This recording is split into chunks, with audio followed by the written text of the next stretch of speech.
Hey there, I'm going to share another quick little job with you tonight. I've got this hydraulic fitting. It's -10 JIC to an O-ring port, and we need to put this pressure gauge or pressure transducer in this side of it. I could use a couple adapters to get over to this -6 O-ring port, but we're going to modify this and make it go right in the side there. It makes everything more compact, and where I'm working, I don't have a lot of room for adapters or hoses to get this somewhere else. So let's get this underway.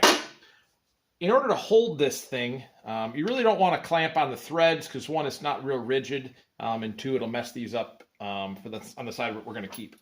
What I'd like to do is take a cap, or in this case, just a tube nut and sleeve.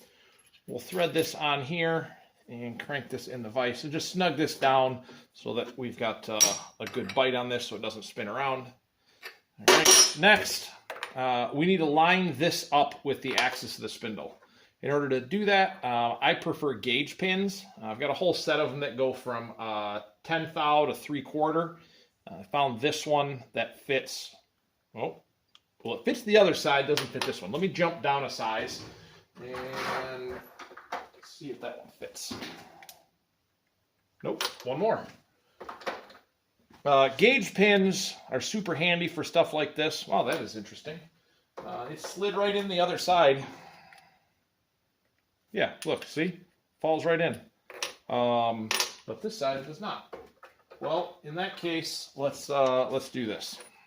We'll pull this off of here, and we'll just flip it around. That'll be a little bit easier.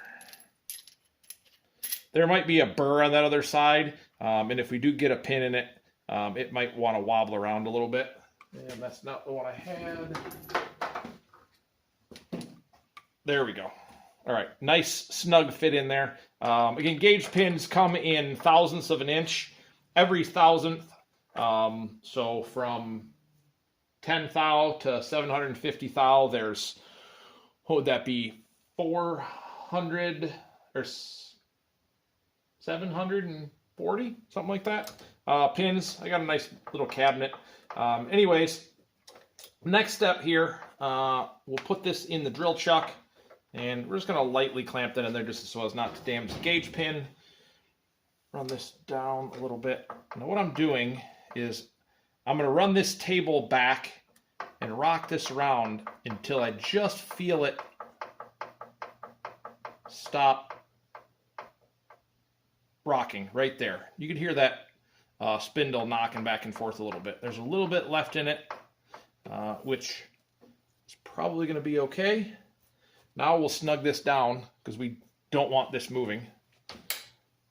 And we can check that by running this back in. And I don't know if you can hear that or not, but that it catches when it goes in. So we'll move this just a little bit, just a couple thou at a time, because this may not be perfect, and it doesn't have to be. That's really close. We're going to leave that.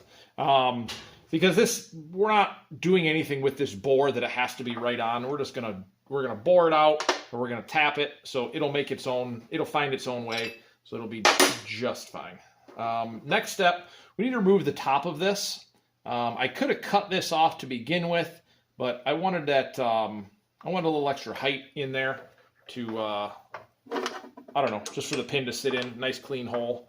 I'm going to use this chamfer bit and just chew this away. This stuff is fairly soft. It's 1215 steel. It's very ductile, it's very soft, so it should machine quite well. We'll run this in low gear at, I don't know, maybe 150 RPMs.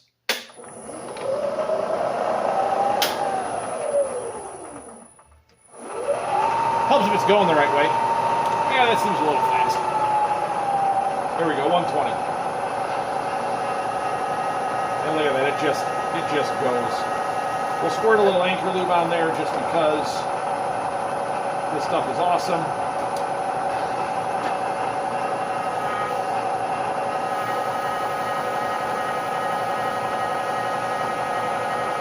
Now we're going to run this right down probably till about the last thread. Yeah, maybe we'll go 3 threads from the bottom.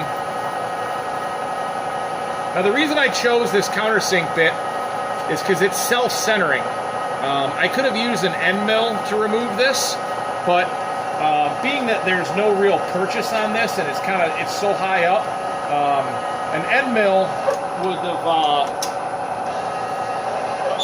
move my handle here, get out of the way for it. An end mill coming around and just eating it away would have put some silone on it, and it was likely to knock this thing out of the way, or out of tram. And plunging with an end mill, it could walk it this way because you got the 4 flutes, whereas this just self-centers, and it seems like it's working pretty well. All right, we'll go just a smidge more. Looking down in here, I can see that the bottom of this hole looks like it's relatively close to this, to the edge of this chamfer here. So we will be done with that, and we're going to switch over to a port cutter.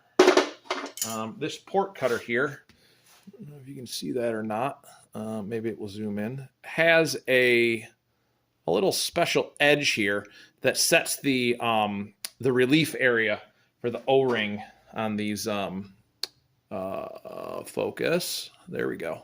O-ring ports. So that little area in the bottom makes a spot for that to fit. And this area down here is the tap drill size. Oh, get in frame here. Tap drill size for the tap. We'll stick this in here. We'll do the same thing. Throw a little anchor lube at this. And we'll run that down in there.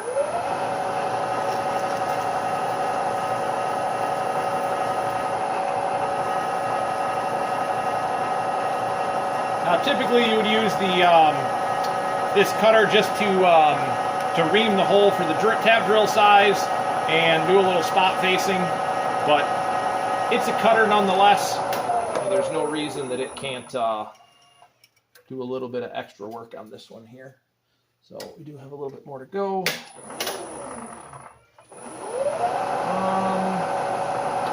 Just a little bit more on this, and then we're going to leave that alone.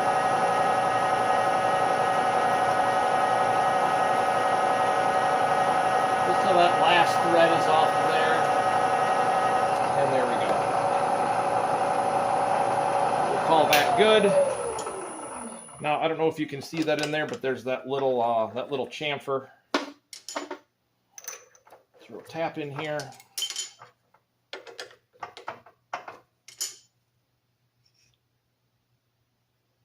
Throw some anchor lube on it. Snug this up one more time. Before I get this started, I am going to zero my digital readout on the quill and run this down about a 1/2 inch. We can check this real quick. That is, get those chips off of there. That is 320, so about 5/16 of an inch.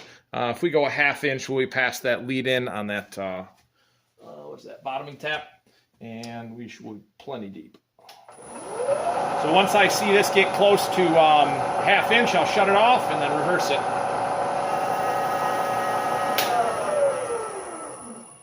That's 430.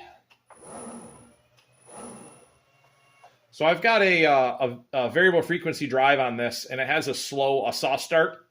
So when I bump it on and off, it only gives me just a couple RPMs, or a couple revolutions, which is nice for slow feeding like this. So there's 500, and we'll back that out.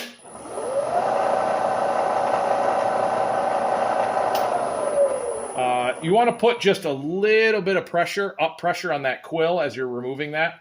If you let the tap push itself up, that resistance can walk those threads out a little bit. So just put just a little bit of pressure, just help it out. Watch your ears. We'll blow this out of here. Yeah, I grabbed my blowgun here. I'll mention this to you. These things leak, and I leave my compressor on. So every once in a while, I guess it runs throughout the day, maybe once or twice. But since I put this little valve on here from McMaster, it's a little 1/4 inch ball valve. It seals this up, and the thing doesn't run but every couple days now.